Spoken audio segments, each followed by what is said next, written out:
नमस्कार दोस्तों, 21वें एपिसोड में आपका स्वागत है। संत लीलाशाह की इच्छा शक्ति का एहसास मुझे सिंध में हुआ। श्री गंगाराम खानचंदानी, पूना। संत लीलाशाह की इच्छा शक्ति का एहसास मुझे सिंध में हुआ जब महात्मा गांधी ने हरिजन के उद्धार हेतु प्राण त्याग व्रत रखा था। मुझे सन तो याद नहीं है, परंतु उस समय स्वामी जी थुबेट आदि शहर की ओर लौटते हुए शहदादपुर आए थे तथा वहां 1.5-2 माह रुके थे। मैं भी नौशहरे से 2-3 बार शहदादपुर स्वामी जी के पास गया था।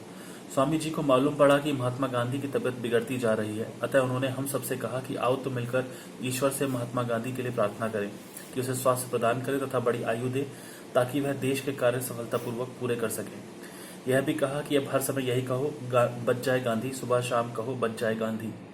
आपस में भी मिलो तो एक दूसरे से यही कहो कि बच जाए गांधी, फिर आपकी इच्छा शक्ति व कल्पना शक्ति की धाराएं अवश्य गांधी जी को बचा लेगी।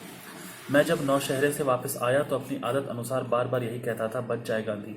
मैं समझता हूँ कि संतों की इच्छा शक्ति, सत्संगियों की दुआओं, मंदिरों मस्जिदों में प्रार्थनाओं व प्रभु कृपा से महात्मा गांधी ने अपनी दृढ़ प्रतिज्ञा द्वारा प्राण त्याग व्रत में कामयाबी प्राप्त की तथा हिंदुस्तान की आज़ादी अपनी आंखों से देखी। स्वामी जी वैराग्य व त्याग की मूर्ति थे। मेरी चावल बनाने की मिल 1948 से 1951 तक बरथाना, उत्तर प्रदेश में थी। एक बार अचानक स्वामी जी इटावा स्टेशन पे, जो कि बरथना से एक स्टेशन पहले है, वहां मुझे मिल गए। मुझसे कहने लगे कि कानपुर के सत्संगियों ने गंगा नदी के तट पर एक प्लॉट लिया है, वहां पर तुम अपने गुरु के नाम का मंदिर बनवाओ, तुम कानपुर आना।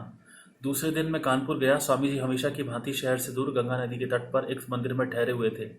मैं भी हर रोज उनके पास जाता था। कुछ दिन वहां रहने के बाद सत्संगियों को कहा कि लीलाशाह की रिली कांधे पर, रोटी जनता पर, अतः मुझे मंदिर आदि नहीं चाहिए। फिर तो उस प्लॉट पर मंदिर आदि बनवाने का इरादा छोड़ दिया गया।